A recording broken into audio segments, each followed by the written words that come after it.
मध्य प्रदेश की सियासत में एक बार फिर भाजपा ने अपने संगठनात्मक अनुशासन, नेतृत्व क्षमता और रणनीतिक संतुलन का परिचय दिया और सीएम डॉक्टर मोहन यादव की पसंद को तरजीह देते हुए हेमंत खंडेलवाल को नया प्रदेश अध्यक्ष नियुक्त कर दिया।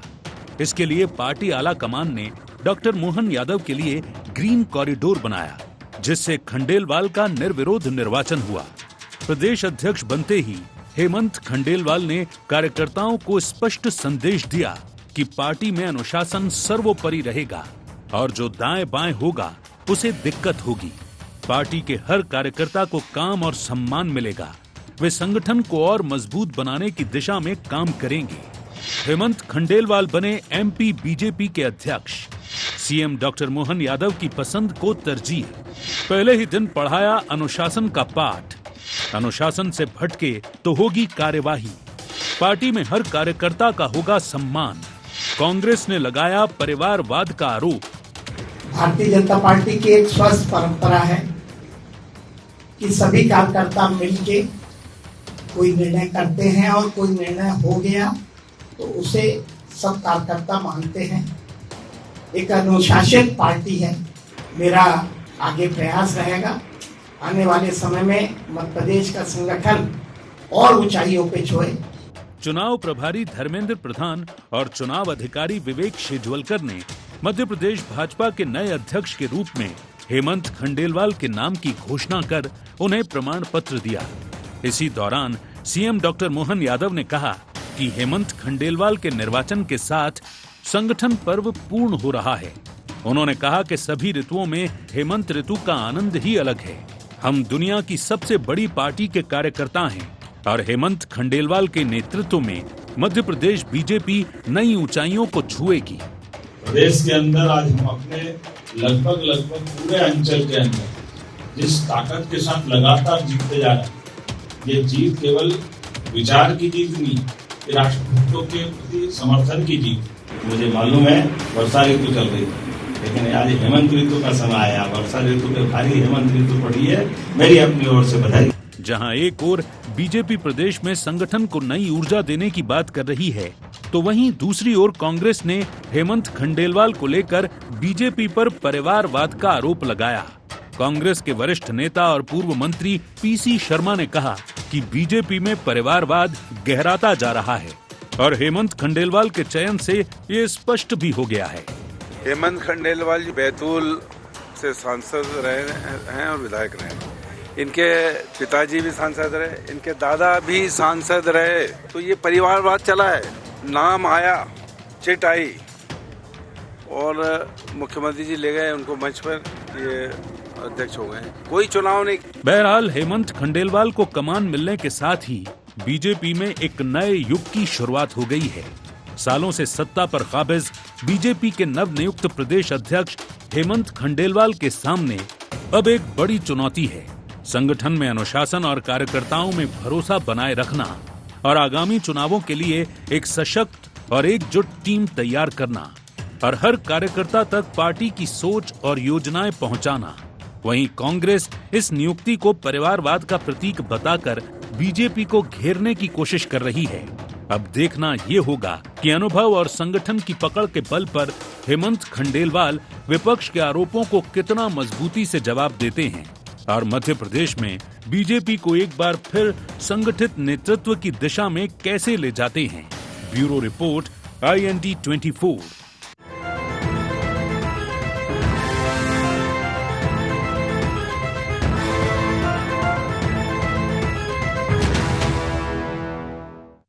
नमस्कार, इंडिया एजेंडा हेमंत सम्मोहन में आपका स्वागत है। मैं हूं आपके साथ नवीन पुरोहित। चर्चा को विस्तार देंगे, उसके पहले इंडिया एजेंडा के मुख्य बिंदुओं की तरफ एक निगाह डालते।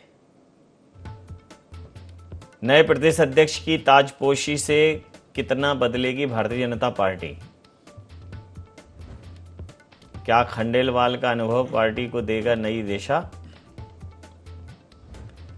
खंडेलवाल के अनुशासन के संदेश का कितना होगा असर? कांग्रेस के परिवारवाद के आरोप से कैसे निपटेगी भारतीय जनता पार्टी? नमस्कार, इन्हीं सवालों के साथ चर्चा में आप सबका पुनः स्वागत है। मध्य प्रदेश भारतीय जनता पार्टी को अंततः अपना अध्यक्ष मिल गया। कल नामांकन निर्विरोध होने पर ही ये तय हो गया था कि अब हेमंत खंडेलवाल मध्य प्रदेश भारतीय जनता पार्टी के नए अध्यक्ष होंगे। आज आधिकारिक घोषणा हुई और इस आधिकारिक घोषणा के परिदृश्य में अगर देखें तो डॉक्टर मोहन यादव का सम्मोहन काम करता हुआ दिखा। उस सम्मोहन में आला कमान भी सम्मोहित था और पार्टी के जो इस दिग्गज नेता हैं प्रदेश के, उनकी भी उस पर सहमति बनी और अंततः हेमंत खंडेलवाल अध्यक्ष बने। मोहन यादव जी की पसंद माने जाते हैं। मोहन यादव जी के खेमे से कहूँ तो गलत नहीं होगा।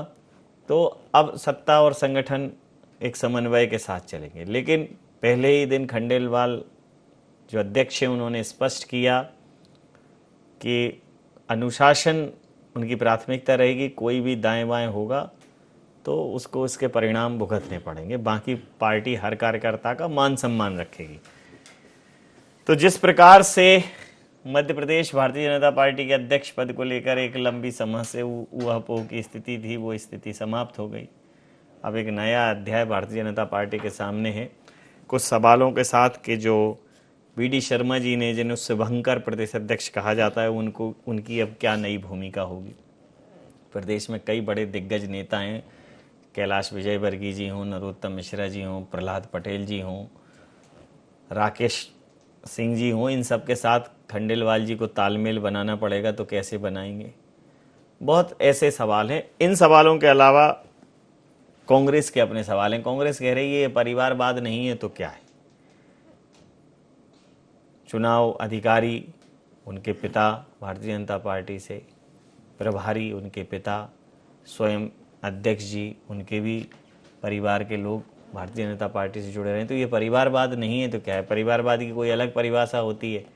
जहां भारतीय जनता पार्टी कह रही है कि कार्यकर्ता को सम्मान दिया है, वहां कांग्रेस कह रही है परिवारवाद को बढ़ावा है। लेकिन एक सवाल और उठता है, जहां कांग्रेस ये कहती थी कि मुख्यमंत्री मोहन यादव पर्ची वाले मुख्यमंत्री हैं, पर्ची वाले मुख्यमंत्री ने अध्यक्ष पद का पर्चा निकाल दिया। मतलब आला कमान की तरफ से उनको ग्रीन कॉरिडोर है, ग्रीन सिग्नल है। इसी मुद्दे पर करेंगे चर्चा। अमित शर्मा जी महासचिव हैं मध्य प्रदेश कांग्रेस के। पवन वर्मा साहब वरिष्ठ पत्रकार हमारे साथ हैं। ब्रजगोपाल लोया जी प्रवक्ता मध्य प्रदेश भारतीय जनता पार्टी के हमारे साथ हैं।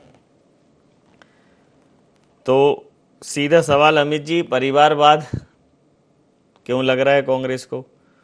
और हेमंत खंडेलवाल जी को लेकर आपकी जो टीका टिप्पणियां हुई हैं कांग्रेस में, तो बहुत ज़्यादा उनके विषय में जानकारी नहीं है आपको। मतलब बहुत कैजुअल ले रहे हैं कि हाँ ठीक है, पहले सांसद होंगे, पिताजी दादाजी सांसद रहे। मतलब आधी अधूरी जानकारी के साथ कांग्रेस जो है सिर्फ इसके लिए कि नहीं बोलना है तो बोल रही है। आपको नहीं लगता कि थोड़ा स्टडी करके बोलना चाहिए इस पर?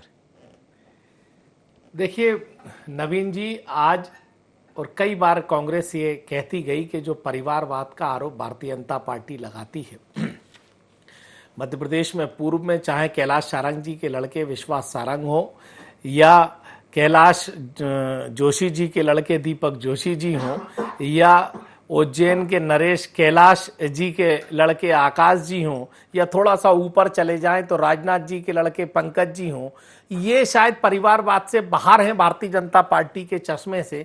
और एक बार मध्य प्रदेश में फिर एक बार चश्मा बदला और एक चाल चरित्र और चेहरे वाली पार्टी को जो परिवारवाद से परे करती थी और परिवारवाद पर हमेशा कांग्रेस पर आरोप लगाती थी, उस राजतिलक जब खंड खंड बटी भारतीय जनता पार्टी के हेमंत खंडेलवाल जी को ताजपोशी हुई तो उसमें भी परिवारवाद का तिलक मोहन यादव जी ने लगा दिया। और ये तिलक कब लगा? जब देखिए खंड खंड बटी, शिवराज सिंह चौहान जी और कैलाश जी कुछ कमरे में बात कर रहे थे, मीडिया के विजुअल आए, कई बार सिंधिया जी के और शिवराज जी के विजुअल आए। जैसे पर्ची से मुख्यमंत्री मोहन यादव जी बने, आज वैसे ही उनके केंद्रीय पर्यवेक्षक एक पर्ची लेके आए और जिसको कहते हैं कि डेमोक्रेसी, स्वतंत्र संगठन, ये जो आरोप हमेशा भारतीय जनता पार्टी के तथाकथित प्रवक्ता और लोग लगाते गए, आज उनके मुंह में दही जमा हुआ है, चुप्पी है। उसका अर्थ यह है कि नौजवानों की बात करने वाली पार्टी एक 60 साल के व्यक्ति को चुना बड़ी वर्षों बाद। एक तरफ कभी हम सुन रहे थे भारतीय जनता पार्टी के कई गलियारों में बात होती थी कि नरोत्तम मिश्रा आएंगे बीडी शर्मा जी की जगह, प्रहलाद पटेल बनने जा रहे हैं, कहीं कोई बनने जा रहा है। इन सारी बातों पर एक नौजवान को थोता दिखाकर कि मध्य प्रदेश में सिर्फ पर्ची चलेगी, इस बात का यथार्थ और तथ्य आज भारतीय जनता पार्टी ने सिंगल नामांकन भर के, मतलब आप पर्ची में दम देखिए। और निसंदेह आपने कहा कि मोहन यादव जी ने दम दिखाई। आज वाकई में मोहन यादव जी ने संगठन में दम दिखाई, जैसे अमित शाह और नरेंद्र मोदी ऊपर दम दिखा रहे हैं। आज प्रदेश में उन्होंने कहा शिवराज जी का कुछ नहीं, सिंधिया जी बेचारे गए थे उनका कुछ नहीं, कैलाश जी दिल्ली से आए थे, नरेंद्र तोमर जी दिल्ली से आए थे, इनका कुछ नहीं है, सिंगल पर्ची का व्यक्ति चलेगा। और वही पर्ची खोली और सबसे पहले नामांकन का प्रस्तावक मुख्यमंत्री बने और खंड खंड में बटी भारतीय जनता पार्टी को हेमंत खंडेलवाल मिल गए। अब इनको मुबारक और इनको शुभकामनाएं।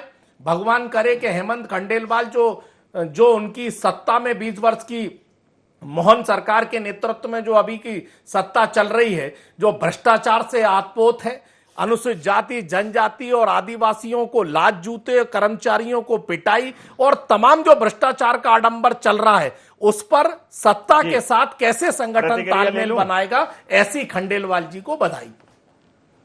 लोया जी, अंततः प्रदेश अध्यक्ष का चयन हो गया और हमेशा से एक सर्वसम्मति से होता रहा है, वो परंपरा बनी रही। हालांकि चुनाव की औपचारिक प्रक्रियाएं सब हुई, लेकिन ये तय था कि जब सर्वसम्मति से नामांकन हो गया, अब इसको लेकर कांग्रेस परिवारवाद के आरोप लगा रही है और यह भी कह रही है कि इसमें मोहन यादव जी का वीटो चला है और अब पार्टी जो है व्यक्ति केंद्रित होती चली जा रही है। क्या कहेंगे? देखिए नवीन जी, सबसे पहले तो आज भारतीय जनता पार्टी के नए प्रदेश अध्यक्ष जी को आपके माध्यम से बधाई, भारतीय जनता पार्टी के कार्यकर्ता। दूसरी बात, ये जो परिवारवाद है, ये किसका परिवारवाद? ये उत्तराधिकार के लिए परिवारवाद नहीं है, ये परिवारवाद है संस्कारों का, ये परिवारवाद है विचारधारा के प्रति कमिटमेंट का। और जब हम में संस्कार परिवार से आते हैं, यदि हमारी विचारधारा परिवार से आती है, तो मैं समझता हूं ये बड़े गर्व और गौरव की बात है। जिनकी ये बात कर रहे हैं कि आदरणीय विजय खंडेलवाल जी, जो हेमंत खंडेलवाल जी के पिताजी, 2007 से 2025 18 वर्ष का समय होता है। 18 वर्ष के समय में तो कांग्रेस पार्टी अगर होती तो ये खंडेलवाल जी को गायब कर देती। मैं एक बात बड़े जिम्मेवारी से कहता हूं, देखिए ये कांग्रेस जो कहती है उसे स्वयं कभी विचार नहीं करती। अभी जीतू पटवारी जी मध्य प्रदेश में कांग्रेस पार्टी के अध्यक्ष बने थे, 108 फॉर्म जमा हुए थे, 64 ने वापस, 54 लोगों ने वापस ले लिए थे, 54 के बीच में मतदान हुआ था, उसमें महाविजय प्राप्त की जीतू पटवारी जी ने। ये एक बहुत बड़ा चुनाव था और इस तरह के चुनाव के बाद जिनके यहाँ कभी चुनाव नहीं हुआ, जिनके यहाँ कभी निर्वाचन की प्रक्रिया का पालन नहीं हुआ, वो क्या जाने कि निर्वाचन कैसे होता है। और एक बात और कह दूं कि जब निर्वाचन की स्थिति बनती है तब निर्वाचन भी होता है। आज मंच पर 2 लोग ऐसे मौजूद थे जिनके बीच में आपस में प्रदेश अध्यक्ष के लिए निर्वाचन हुआ है, माननीय शिवराज सिंह चौहान जी और माननीय विक्रम वर्मा जी के बीच, मगर आज वो दोनों एक साथ मंच साझा करते हैं।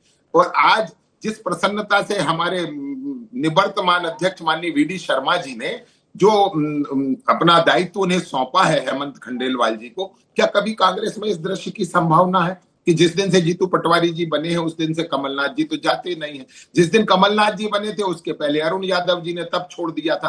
तो देखिए ये जो सहकार की भावना है, ये जो कार्यकर्ता होने का भाव है, ये भारतीय जनता पार्टी की सबसे बड़ी पूंजी है।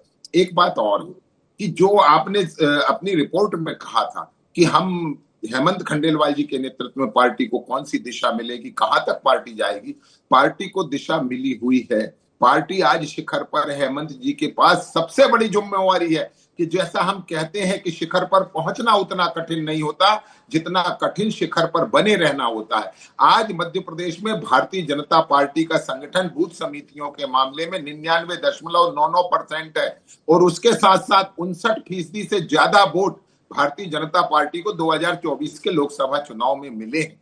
ये सब मेंटेन करना ही अपने आप में एक बहुत बड़ी चुनौती है। हमारा तो पूरे मंडल और बूथ हर कार्यकर्ता लिस्टेड है, हर कार्यकर्ता के पास जिम्मेवारी है। तो मैं ये समझता हूं आज हेमंत खंडेलवाल जी को उस संगठन के संस्कार और उस विचारधारा को आगे बढ़ाने की जो जिम्मेवारी मिली है भारतीय जनता पार्टी के सारे कार्यकर्ताओं की दम से, ये कहा जा सकता है कि हेमंत खंडेलवाल जी उसमें सफल होंगे।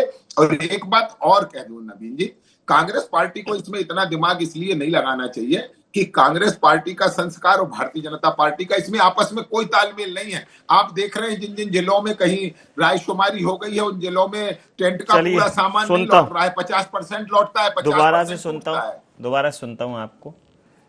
पवन वर्मा साहब से समझ लेता हूं। पवन जी, अब हालांकि कांग्रेस के अनुसार जो उनके पिताजी और दादाजी भी सांसद रहे, तो जहां तक मेरी जानकारी उनके सिर्फ पिताजी सांसद हैं, जैसा उनका जीवन परिचय सामने आ रहा है।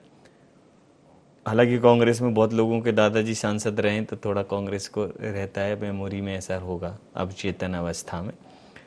इस चयन को राजनीतिक दृष्टिकोण से, बीटों के दृष्टिकोण से, समीकरण के दृष्टिकोण से आप कैसे डिफाइन करेंगे हेमंत खंडेलवाल जी के नाम के चयन को? देखिए, हेमंत खंडेलवाल जी जिस जगह से आते हैं वो हम सब लोगों को ध्यान होगा कि पहले उस पर गुफरान आजम, असलम शेर खां और आरिफ बेग, हालांकि आरिफ बेग बीजेपी से सांसद रहे, उस सीट को हेमंत खंडेलवाल के पिताजी विजय कुमार खंडेलवाल ने बीजेपी की जीत दिलाई उस सीट से, और उसके बाद से ये सीट बैतूल की बीजेपी की हो गई। उसके बाद से कांग्रेस यहाँ नहीं जीती। तो एक तो उनके पिताजी की बहुत बड़ी ये उपलब्धि थी।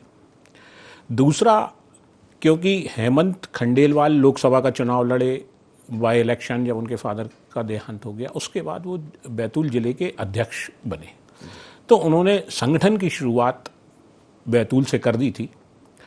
और संगठन में क्योंकि उनको अनुभव भी है, कोषाध्यक्ष भी बहुत लंबे अरसे तक रहे, संगठन को बहुत करीब से देखा, तो ये एक हो सकता है क्योंकि एक वो राजनीतिक परिवार से आते हैं। उनके दादाजी, ये सही है कि जनसंघ के टाइम विधायक रहे, सांसद तो नहीं रहे, लेकिन जो है क्योंकि वो पृष्ठभूमि उनकी परिवार की भाजपा और जनसंघ से जुड़ी है, लेकिन संगठन में उनका जो काम करने का अनुभव था वो बड़ा लंबा हो गया था। तो मुझे ऐसा लगता है। और दूसरा, क्योंकि संघ से वो हमेशा जुड़े रहे, वो तब भी जुड़े थे जब वो शिक्षक थे, जब राजनीति में आए तब भी वो जुड़े रहे। तो कुल मिला के संघ और संगठन से, दोनों से उनका बड़ा करीबी नाता रहा। और उनका जो व्यवहार, गंभीरता, कम बोलना, ये सब चीज़ें जब भारतीय जनता पार्टी ने देखा होगा, एनालिसिस किया होगा, क्योंकि यहाँ एक दर्जन के नाम पर ज़्यादा कशमकश भी नहीं हुई, क्योंकि मैंने खुद नहीं 2-3 दिन पहले छाप दिया था कि ये ऐसा होगा। तो मतलब कुल मिला के ये था कि उनका नाम 3-4 दिन से आ रहा था, तो इसलिए ये भी कहना कि अचानक से आया नाम, ये भी नहीं है, क्योंकि ये नाम एक हेमंत खंडेलवाल ने सर उस मिथक को भी तोड़ दिया कि भारतीय जनता पार्टी में जिसका नाम चलता है तो फिर वो चला जाता है। हाँ, हेमंत खंडेलवाल का जब ये संगठन पर्व की शुरुआत हुई, उसके बाद जब जैसे जिलाध्यक्ष के चुनाव हुए, उसके बाद से उनका नाम लगातार चल रहा था। मतलब जितने भी नाम चल रहे थे उसमें एक हेमंत खंडेलवाल का नाम बिल्कुल लगातार चलता रहा, और पिछले 4-5 महीने से ये नाम लगातार चलता रहा, और आखिरी के 4-5 दिनों में तो ये लगभग तय हो गया था कि वो बन रहे हैं। तो ये एक मिथक तोड़ दिया कि जिसका नाम चलता है, टीवी पे दिख जाता है या अखबारों में छप जाता है, वो नहीं बनता। तो इसमें कुल मिला के मुझे जो समझ में आया कि ये एक भारतीय जनता पार्टी ने संगठन, संघ, सत्ता, इन तीनों के समन्वय से एक अध्यक्ष बनाया है, ताकि मोहन सरकार को भी टकराव की स्थिति संगठन से ना बने। ठीक बात। तो ये उनका क्योंकि व्यवहार इस तरह का है, इसलिए ये सब भारतीय जनता पार्टी ने हेमंत खंडेलवाल को प्रेफर किया इसमें। एक संक्षिप्त प्रतिक्रियाएं इस राउंड में। तो अमित जी, देखिए, इनका तो संगठन पर्व में इन्होंने अध्यक्ष चुन लिया, आपका था सृजन अभियान, संगठन सृजन अभियान, उस सृजन का क्या हुआ? कौन उसमें सृजित हो गया?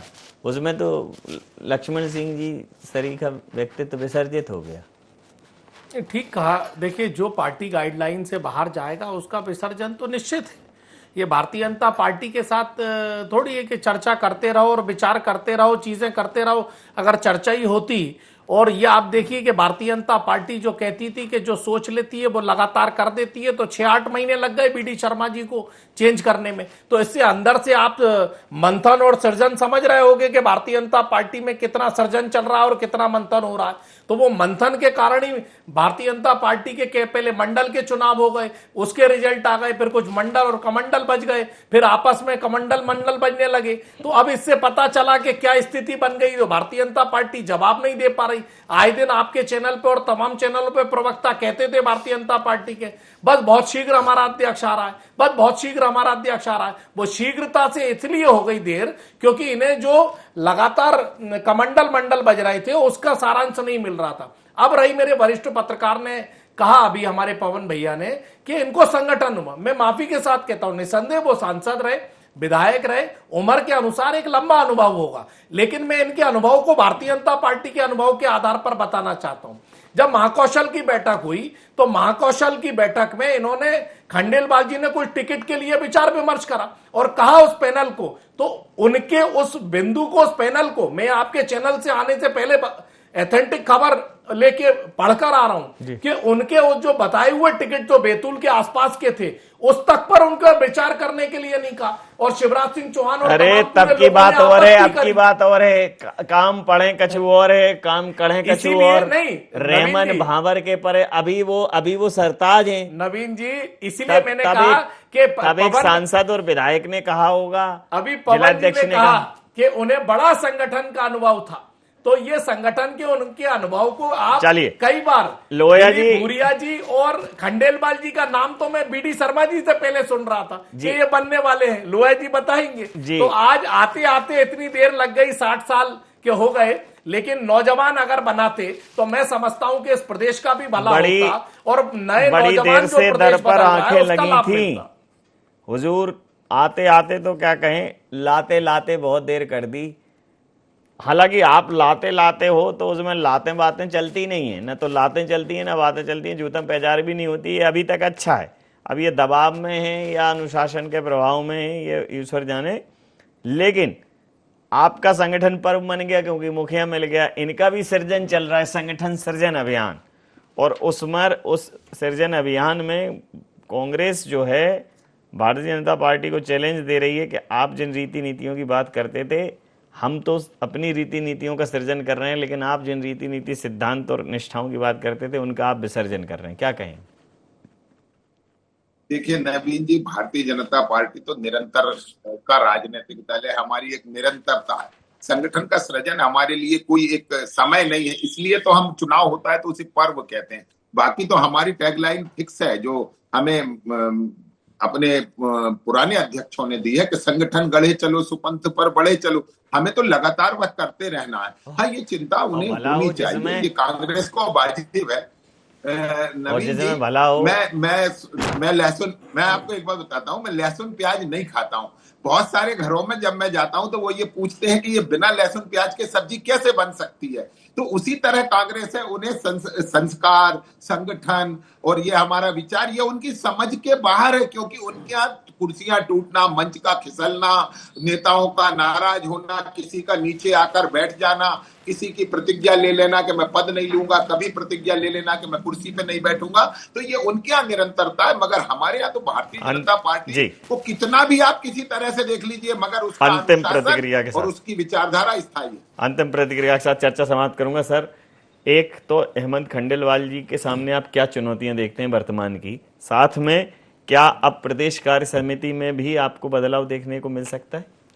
देखिए, उनके सामने चुनौतियां बहुत हैं, क्योंकि पिछले हम साल 6 महीने से देख रहे हैं भारतीय जनता पार्टी में किस तरह से नेताओं के आपसी टकराव को लेके बयानबाजी सामने आई है। उन्होंने आज पहली बात ही, मतलब अध्यक्ष बनने के बाद जो मंच से भाषण दिया, उसमें उन्होंने कहा कि जो भी दाएं बाएं होगा उसे दिक्कत होगी।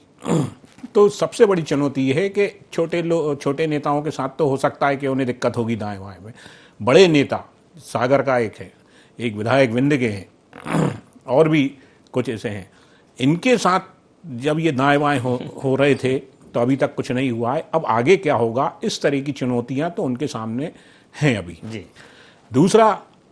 दूसरी जो बात कार्य समिति की, इसमें निश्चित रूप से अब भारी बदलाव देखने को मिलेगा, क्योंकि ये कार्य समिति वीडी शर्मा जी ने बनाई थी और लगभग 4-5 साल हो गए हैं। अब उसमें भी कई आपको चेहरे बदले हुए दिखेंगे, हर उस पर बदलाव होगा। तो मुझे लगता है कि अब भारतीय जनता पार्टी की पूरी जो कार्यकारिणी है उसमें भी बड़ा बदलाव देखने को हमें जल्दी मिल सकता है। जी, समय सीमा के चलते मैं ये चर्चा यहाँ समाप्त करूंगा। आप समस्त महानुभावों का बहुत बहुत धन्यवाद, बहुत बहुत आभार। तो अंततः मध्य प्रदेश भारतीय जनता पार्टी को अपना बहुप्रतीक्षित प्रदेश अध्यक्ष मिल गया है और अब भारतीय जनता पार्टी अपनी इस हेमंत ऋतु में राजनीति के मौसम का क्या मजा लेती है, और कांग्रेस कह रही है कि ये मजा नहीं, ये सजा है। तो देखना दिलचस्प रहेगा कि राजनीति की ये करवट क्या कुछ नए रंग सामने लाती है। इंडी एजेंडा में इतना ही। आप बने रहिए IND24 के साथ और देखते रहिए IND24। नमस्कार।